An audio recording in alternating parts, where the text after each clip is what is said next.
Hi everyone.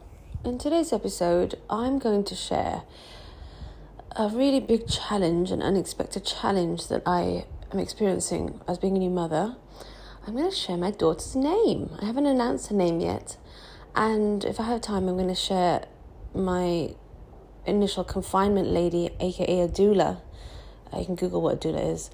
I had a confinement lady or a doula from hell, the 7th level of hell. And if I'm going to just share some things she did and how to, things that shouldn't happen with a doula.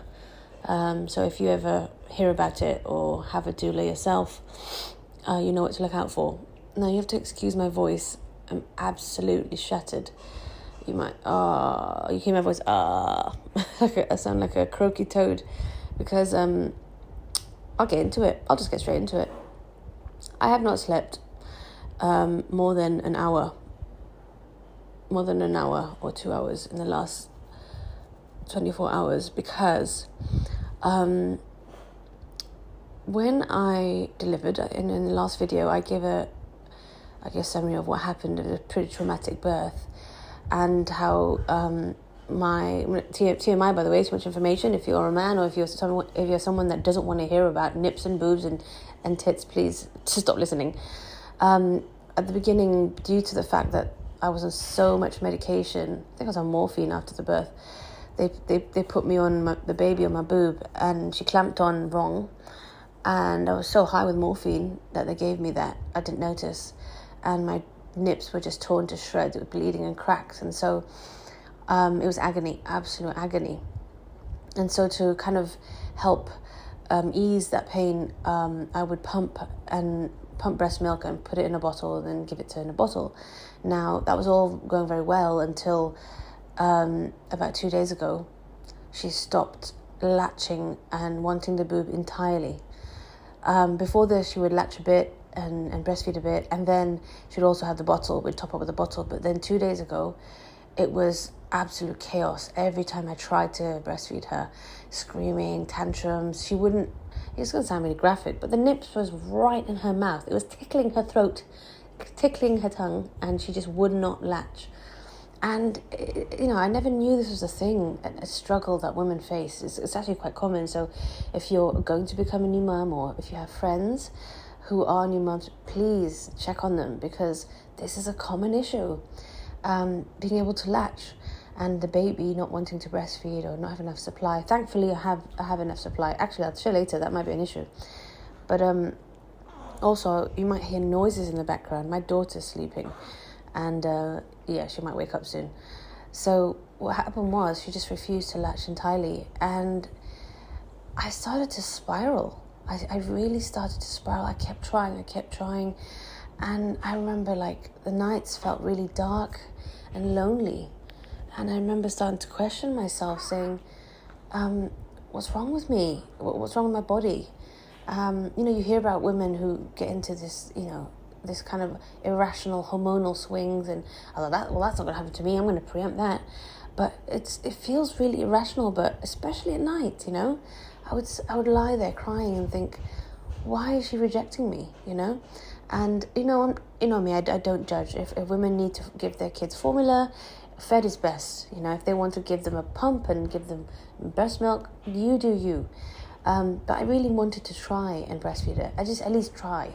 And to have her reject me so early on after a traumatic birth really, really hurt and really made me question myself.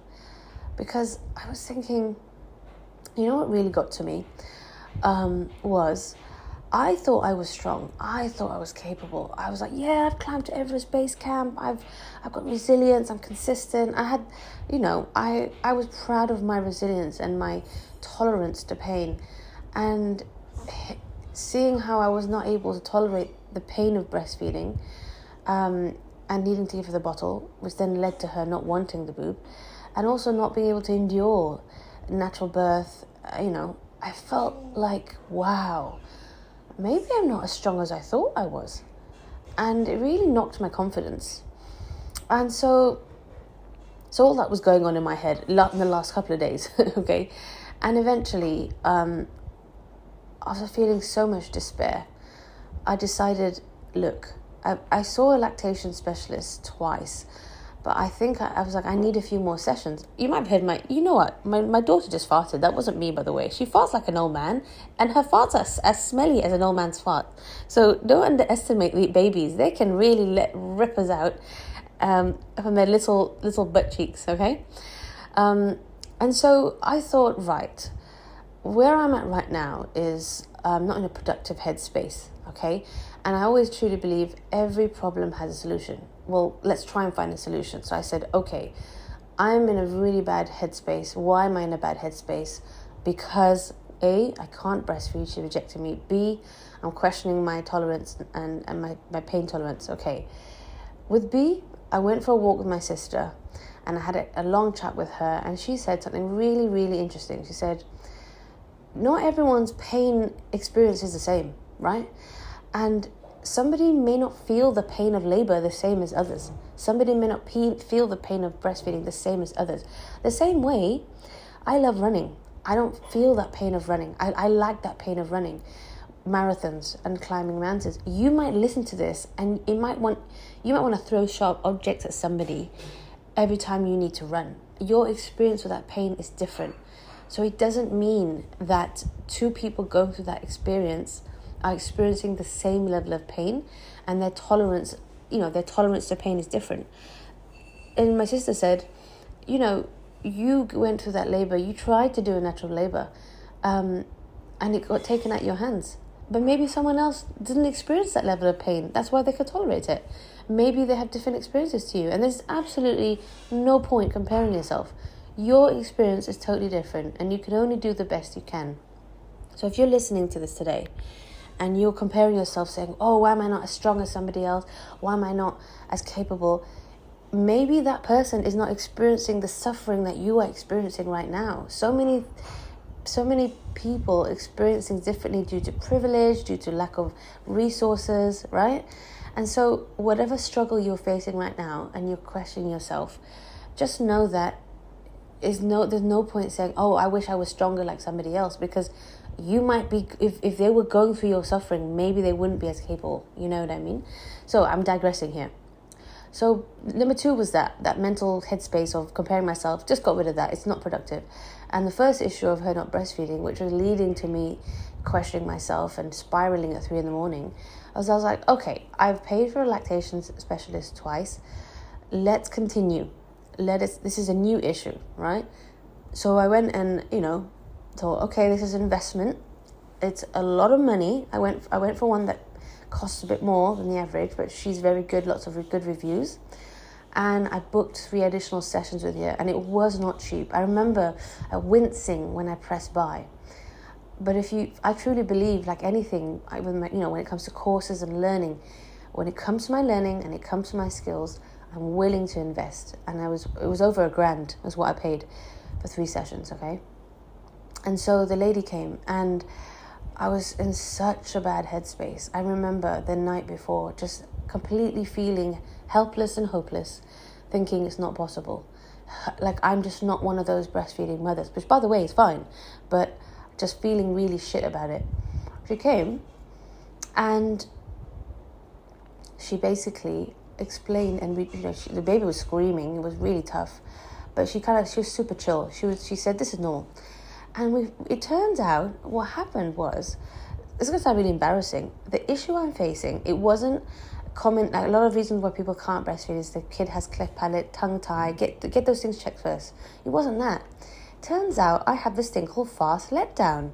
I'd never heard of this thing, and it basically means the milk in my titties, the milk in my boobs, they come down really fast. I have a lot of supply. And when my daughter drinks, it gushes out and chokes her. And all this time she was unlatching, and it's a bit like me. I love Ribena, right? I love drinking Ribena cordial. Imagine I'm drinking Ribena and someone splashes Ribena in my eyes and forces it down my throat and I start choking. I'm not going to want to drink Ribena. It's the same thing with my daughter. She was trying to drink this milk, and like the lady, like when we kind of put my boob in a little container thing to check the flow, she was like, wow, your flow is fast. And my poor daughter was getting choked by my breast milk, which was causing her to unlatch and feel a bad experience with breastfeeding, okay? And another thing that she was experiencing is this thing called nipple confusion. And what happens with nipple confusion is the bottle is way faster, right? The milk in the bottle is more consistent, it's faster, it's more predictable, and it's a better experience for her. So babies are a bit lazy, to be honest. They're like human beings like us. And so they like the speed of the flow of the bottle. So they get used to the bottle and they prefer it. Whereas with the breast milk and the boob, they need to suck and they need to work at it consistently. So they start giving up and they're, no, I don't want the boob, I don't want the boob. So with my daughter, what was happening was, and if you're listening to this, and if you're a new mum or you're going to be a new mum, you have friends who are new mums, this could be the reason. 1 could be nipple confusion. 2, fast letdown. I never heard of these things. So what's the solution? The solution is incredibly tough. The thought of it gave me like shivers down my spine.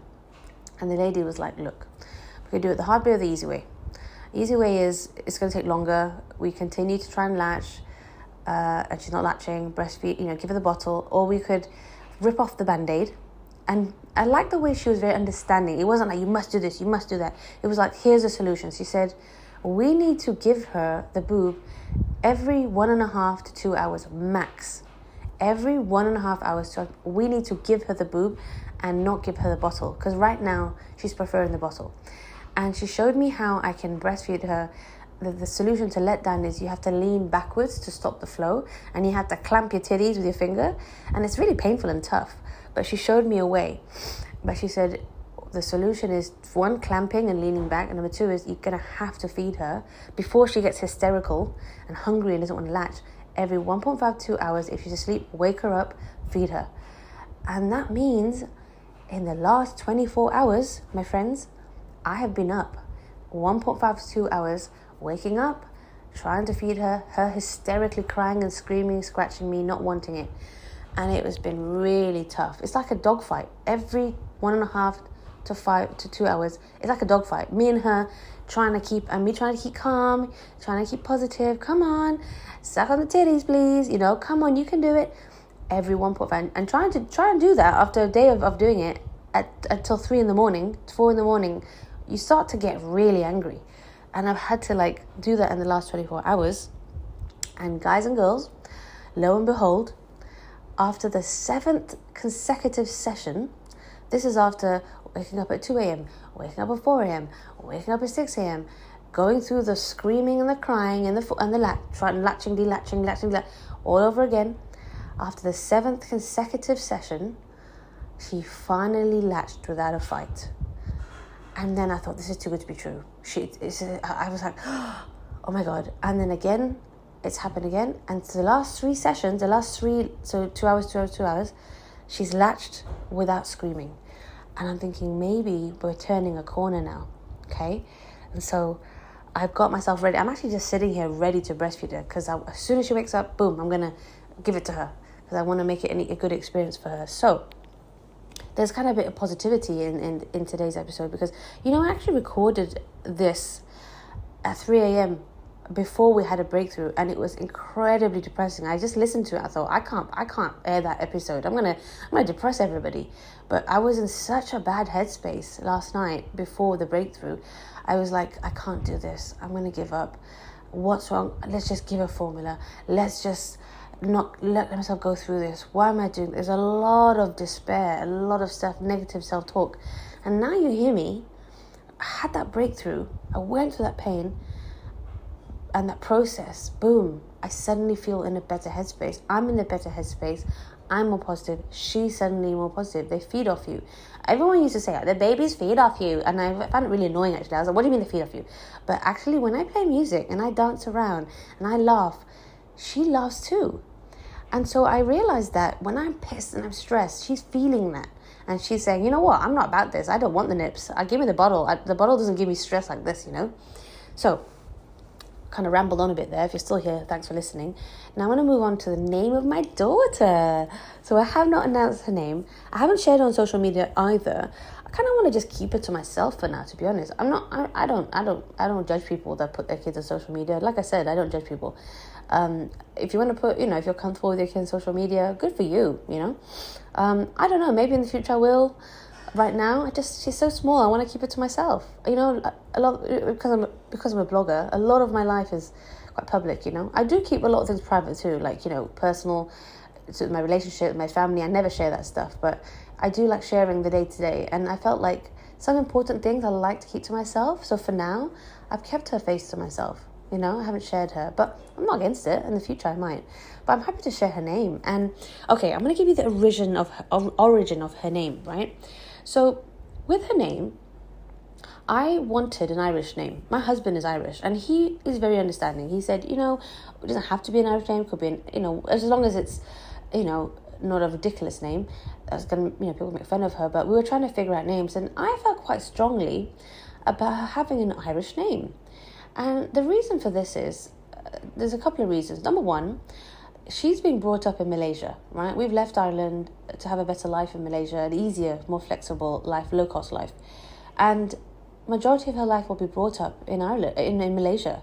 But, you know, my husband's Irish, and I feel like I want her to acknowledge and remember her Irish identity, and also be reminded that, you know, yes, you have grown up in Malaysia, but you are also half Irish. Oh, yeah, half Irish.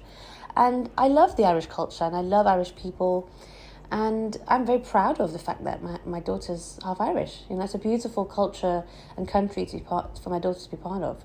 And so I do think I wanted that for one. Number two is, and this is a bit ridiculous, but it is kind of true, and this is about history. I feel a lot of guilt. Like, I'm actually half English. My dad's English. I feel a lot of guilt for how, you know, the English have treated the Irish, and they've taken away their land, and they still have not given it back. And they, you know, there's a lot of struggle, and I've done a lot of reading and a lot of, you know, research into the history of Ireland and the UK. And while I am proud that I'm half British, I do feel resentful that, you know, Ireland is not given back to, you know, the parts of Ireland that are not given back to Ireland, you know.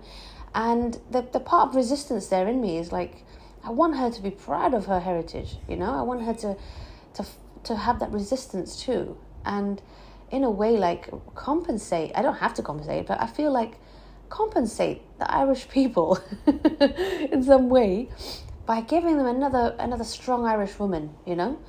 And you know, so much was taken away from the Irish during the famine and during the, you know, the rising of, I don't know what, you know, it's called something, but I can't remember now because I'm so tired. But basically, you know, Great Britain has taken land and not given it back to Ireland, right? There's certain areas, counties that are still not given back. And, you know, I feel like in some way to have my daughter with a proud Irish name and have that identity really makes me feel like I'm giving back in some way, and preserving that culture. So that was number two. And number three, I just like Irish names. However, Irish names are notoriously hard to pronounce, to spell. Like we have Aoife, Aoife, Caoimhe. I can't even spell Caoimhe. Google it, Caoimhe. Saoirse. These names are beautiful, but so hard to spell. And she's growing up in Malaysia, and it's going to be very hard for people to pronounce a name, as beautiful as it is. So I was trying to find an Irish name that was kind of simple to pronounce. That's easier than, say, Saoirse. And we searched. A lot of the good ones were already taken. And so I was like, oh, okay, I don't want to kind of... You know, it's interesting. Sometimes you have a name which you like, and then someone you don't like has that name, and you're like, oh, I don't want my daughter to be associated with that. So there were a few really good names. I thought, oh, I don't like that person. They haven't treated me very nicely. So eventually, we went around in circles. We very nearly picked Maya, but we didn't. I like the name Maya. I actually, confession, have a website with the name Maya in. I bought a website and that had the name Maya in it. I thought, how beautiful, my daughter's Maya, I have a website named Maya. But that passed because, what was it? Maya's a beautiful name, but a really good family friend, their dog was called Maya. And I just thought, I don't know. I just didn't like the idea of having Maya and Maya the dog, Maya and the girl, Maya. I just thought I can't bother. So I kind of like was on the fence with that. I was like, maybe Maya. and eventually this name clicked. I'm gonna give you the name and the pronunciation, the spelling, and then the meaning of the name. I'm gonna see if I can do this while I'm. Oh my god. Yeah, I can do this. It's still recording. Okay, so my daughter's name is Niamh. Niamh. Niamh. So Niamh, it's spelt Niamh, but it's pronounced Niamh. And Niamh, imagine your knee with a V, Niamh. And you might be like, is it Niam? It's Niamh, okay? Niamh. It's not that difficult, Niamh. And the meaning of Niamh is bright and radiant. And I just love it. I just think it's so simple but beautiful. And so this word, I also think my name, Aisha, means full of life. And I like the fact that my daughter's name it means bright or radiant. There's an old Irish word, Niam. It means something else, but I can't remember what it is now. I wrote it down, but it's not here with me. And in Irish mythology, Niamh is a daughter of the sea god MacMannan MacLir. Okay, I'm probably pronouncing that wrong. And interestingly, Niamh in this Irish mythology is described as having fair hair and being of exceptional beauty. My daughter does not have fair hair. She has a mop of black hair, thick black hair. So she doesn't have fair hair, but I think she's pretty beautiful. I mean, I'm biased, of course. And Niamh then, in the Irish mythology, travelled into mortal realm, and she fell in love with the hero Oisin. Oisin is pronounced Oisin. I also like the name Oisin. If I have a boy, I might call him Fionn, Finn, or Oisin. But anyway, let's see. We'll talk about that later. And so, basically, Niamh in the Irish mythology ran away with Oisin to Tir na Nog, which is a kind of like a land, like a land of the eternal, beautiful eternal paradise. I just like that kind of freedom and that kind of high-spirited attitude to just running away with this handsome Oisin. By the way, if she does that when she's 18, I'll kill her. That's not happening in real life. But yeah, my daughter's name is Niamh, which means bright or radiant, and she's kind of reminds me of the water nymphs, the beautiful and just like it. I like that association with water. So her daughter's Niamh. I remember there was the meaning of the old Irish name. There was a meaning of Niamh in the. I'll find it and let you know. There's old Irish radiant. Anyway, so now moving swiftly along. So now you know my daughter's name, Niamh. Oh, you can hear her now. I want to quickly talk about the doula from hell, the 7th level of hell. Okay, and how she really, really, I nearly popped a C-section stitch because of her. And I wonder if I should just feed my daughter while she's. Oh, I can see she's opened her eyes. I might just continue this later. And if you're still here, thank you, about this confinement lady. Let me just feed her now. I think I'm going to end the episode there because it's already quite long now. And what I'll do is I'll air this episode. In the next episode, I'll share about the confinement lady. And I think there was something else I wanted to share that was that's it. I wanted to share boundaries that I've learnt as a new mum that you really, really need to set to have a more... Oh, you can hear my daughter at the background there. Some really strong new boundaries you need to set as a new parent. So I'm going to end the episode here. Hope you enjoyed it. I would love to hear if you've also experienced what are struggles that you experience as a new mum. And if you aren't a parent, you must have friends. You can also take part in this journey. I have so many friends that have chosen not to have children or have children, and they're equally involved in this journey. And so, if you have any struggles, of any struggles, share it, and it will make people feel less alone. I certainly, when I was spiraling and feeling of despair a couple of days ago, I would go on Reddit and learn about other people and know that I'm not alone. So I'd love to hear your struggle, your triumphs, and thanks for listening, and tune in to the next episode. Thanks so much.